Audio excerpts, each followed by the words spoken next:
आज जो टॉपिक हम लोग कवर करने वाले हैं उस टॉपिक का नाम है मोबाइल टेक्नोलॉजी और उसकी जनरेशन्स। सबसे पहले मैं ये चीज़ क्लियर करूँगा कि मोबाइल शब्द जो है वो मोबाइलिटी से आया है। मोबाइलिटी का मतलब होता है किसी भी वस्तु का एक जगह से दूसरी जगह पर बहुत ही आसानी से ट्रैवल कर पाना। कहने का मतलब ये है कि पहले के समय में टेलीफोन हुआ करते थे जो वायर के माध्यम से एक ही जगह पर बंधे रहते थे। बंधे मतलब उसे एक ही जगह पे सेटअप कर सकते थे। उस टेलीफोन को लेकर आप ट्रैवल नहीं कर सकते थे। ज़्यादा में ज़्यादा अगर आप एक कॉर्डलेस टेलीफोन की बात भी करें तो आप 30 मीटर की दायरे में ही ट्रैवल कर सकते हैं। 30 मीटर की दायरे का मतलब होता है एक घर के अंदर, एक प्रेमाइसिस के अंदर ही आप उस कॉर्डलेस फोन को लेकर चल सकते हो। लेकिन एक एरिया से दूसरे एरिया, एक सिटी से दूसरे सिटी, एक स्टेट से दूसरे स्टेट में जितना ट्रैवल आप करते हैं उतना ट्रैवल आप टेलीफोन को नहीं करवा सकते। तो यहाँ पर वायरलेस कम्युनिकेशन में मोबाइल फ़ोन जो हम इस्तेमाल करते हैं ये एक ऐसी टेक्नोलॉजी है जो मोबाइलिटी है, जिसको आप एक जगह से लेकर दूसरी जगह पर आसानी से लेकर जा सकते हैं। वह दूरी एक स्टेट की जितनी दूरी भी हो सकती है, एक कंट्री जितनी दूरी भी हो सकती है। अब अगर आप उसे एक एरिया से दूसरे एरिया में लेकर जाते हैं तो यह वैसा ही काम करेगा जैसा वो अपने पिछले स्थान पर कर रहा था। दैट्स वाई मोबाइल फोन को मोबाइल नाम दिया गया है। तो टॉपिक स्टार्ट करते हैं। मोबाइल टेक्नोलॉजी एक ऐसी तकनीक है, एक ऐसा प्रोटोकॉल है, एक ऐसी सेवाओं को पेशकश या गति हो। मोबाइल टेलीफोनी में परिवर्तन मोबाइल संचार की पीढ़ी के रूप में दर्ज किया गया है। यहाँ हम इन पीढ़ियों की बुनियाद विशेषताओं पर चर्चा करेंगे जिन्हें पिछले पीढ़ियों से अलग करता है। मोबाइल टेक्नोलॉजी में कुछ जनरेशन्स, कुछ पीढ़ियाँ हैं जो हर एक बढ़ती जनरेशन पिछली जनरेशन की तुलना में ज़्यादा बेहतर है। तो सबसे पहले बात करेंगे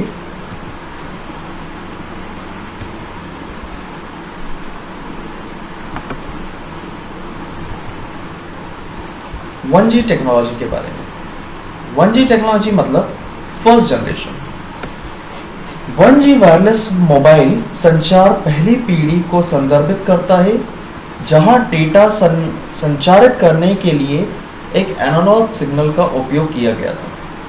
इसे अमेरिका में सन 1980 के दशक की शुरुआत में पेश किया गया था। इसे आवाज संचार के लिए विशेष रूप से डिजाइन किया गया था। 1G टेक्नोलॉजी में मेनली फोकस था वायरलेस कम्युनिकेशन का, और वायरलेस कम्युनिकेशन में केवल एक ऑडियो फाइल ही ट्रांसमिट की जाती है। यानी आप किसी को फोन लगा सकते हैं, किसी को कॉल रिसीव कर सकते हैं, बात कर सकते हैं, लेकिन उसमें इंटरनेट जैसी सुविधाएं का दूर दूर तक कोई वजूद नहीं था। जिसकी कुछ विशेषताएं थी, 2.4 kbps तक की मैक्सिमम स्पीड हुआ करती थी। 2.4 kbps। आवाज की गुणवत्ता, सीमित बैटरी के साथ फोन, कोई डेटा सुरक्षा नहीं, इंक्रिप्शन मोड कुछ नहीं होता था उसमें, एंड टू एंड इंक्रिप्शन आपको नहीं मिलने वाला। फिर इसके बाद आया 2G technology. 2G mobile telephony की दूसरी पीढ़ी को संदर्भित करता है जिसमें पहली बार डिजिटल सिग्नल का उपयोग किया गया था। इसे सन 1991 में इस्तेमाल किया गया था। 2G network semi global roaming system के रूप में आया है जिसमें पूरी दुनिया में कनेक्टिविटी को सक्षम बनाया। 2G तकनीकी सेंडर और रिसीवर दोनों के लिए पर्याप्त सुरक्षित रखती है। यह डिजिटल इंक्रिप्शन डेटा को इस तरह से ट्रांसफर करने की अनुमति देता है कि केवल इच्छित रिसीवर ही इसे प्राप्त और पढ़ सकता है। कहने का मतलब ये है कि 2G टेक्नोलॉजी जो है यहाँ पर मोबाइल डेटा सर्विस भी हमको मिलना शुरू हुई थी और यहाँ पर इंक्रिप्शन मोड चालू हुआ था। इंक्रिप्शन मोड यानी कि जो व्यक्ति डेटा भेज रहा है वह सेंडर कहलाएगा, जो व्यक्ति डेटा यानी इंफॉर्मेशन जैसे कि मैसेज रिसीव कर रहा है वह रिसीवर कहलाएगा। जो भी जानकारी भेजी जा रही है वो सेंडर और रिसीवर के बीच में ही रहेगी, किसी थर्ड पर्सन तक ये बिल्कुल भी नहीं जा सकती है, ना इसको डिकोड किया जा सकता है। इसकी कुछ विशेषताएं जानते हैं। यहाँ पर डेटा की स्पीड को बढ़ाकर 2.4 की जगह 64 kbps तक पहुंचाया गया था, जिसको GPRS के नाम से जाना जाता था। इसमें टेक्स्ट और मल्टीमीडिया मैसेज भेजना संभव था। 1G से बेहतर गुणवत्ता थी। जब GPRS तकनीक पेश की गई थी तो इसने वेब ब्राउजिंग, ईमेल सेवाएं, तेजी के साथ अपलोडिंग डाउनलोड को सक्षम किया। इतना तेज नहीं, लेकिन 1G की तुलना में तो ये बहुत तेज था। GPRS के साथ 2G को 2.5G भी कहा जाता है, जो अगली मोबाइल पीढ़ी का एक छोटा कदम है। यानी छोटा सा इम्प्रोवाइजेशन हुआ था GPRS आते समय, जिसको 2.5 जनरेशन के नाम से जाना गया था, जिसमें बैंडविड्थ को थोड़ा सा स्ट्रॉन्ग बनाया गया। दैन इसके बाद आई थी 3G टेक्नोलॉजी। मोबाइल टेक्नोलॉजी की तीसरी पीढ़ी 3G ने नई पीढ़ी की शुरुआत के साथ पिछली पीढ़ियों के मुकाबले बड़ी उन्नति पेश की है। 3G तकनीक ऑडियो और ग्राफिक्स अनुप्रयोगों को नेटवर्क पर प्रसारित करने की अनुमति देकर 2G फोन में मल्टीमीडिया सुविधा जोड़ी थी। 3G फोन पर आप वीडियो स्ट्रीमिंग कर सकते हैं और वीडियो कॉलिंग कर सकते हैं। यानी कि 3G टेक्नोलॉजी एक ऐसा कॉन्सेप्ट लाया था जिसमें आपको प्लेटफॉर्म बदलने की कोई ज़रूरत नहीं थी। यानी जो हैंडसेट आप 2G में इस्तेमाल करते थे वही हैंडसेट 3G नेटवर्क पर आसानी से एक्सेसिबल था।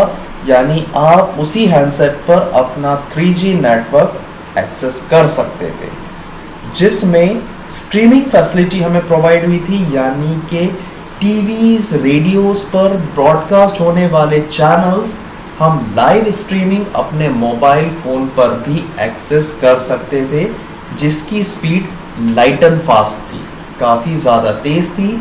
और इसी में कॉलिंग के साथ साथ ऑडियो वीडियो स्ट्रीमिंग भी पॉसिबल हुई थी। ऑडियो वीडियो स्ट्रीमिंग यानी कि अभी हम लोग व्हाट्सएप के थ्रू, किसी भी मैसेंजर के थ्रू ऑडियो कॉल करते हैं, वीडियो कॉल करते हैं। यहाँ पर बहुत लाइटिंग फास्ट स्पीड मिली हमको, जो 2G की तुलना में मच बेटर, जिसकी स्पीड 64 kbps से बढ़ के इसकी मिनिमम स्पीड थी 144 किलोबाइट पर सेकंड से लेकर 2 Mbps तक। ये बहुत ज्यादा था।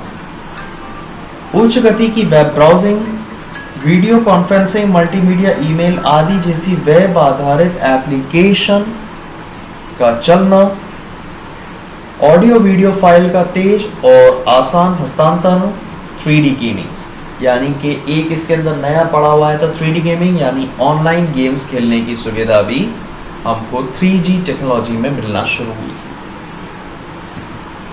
रिसेंट टेक्नोलॉजी है 4G टेक्नोलॉजी। हर दशक में एक नई मोबाइल पीढ़ी का चलन को बनाए रखते हुए सन 2011 में चौथी पीढ़ी 4G मोबाइल संचार की शुरुआत की गई। यह मोबाइल उपकरणों के लिए अल्ट्रा ब्रॉडबैंड इंटरनेट एक्सेस प्रदान करता है, ऊंचे डेटा ट्रांसफर दरें और यहां तक कि इंटरनेट एक्सेस के लिए USB वायरलेस मॉडेम का उपयोग के लिए 4G नेटवर्क उपयुक्त बनाता है। 4G एक ऐसी टेक्नोलॉजी है जो 3G से नो डाउट ज्यादा बेटर है, लेकिन इसमें नया क्या है? नया यह है कि यहाँ पर इंक्रिप्शन मोड मल्टीपल डिवाइसेस को भी एक्सेस कर सकता है।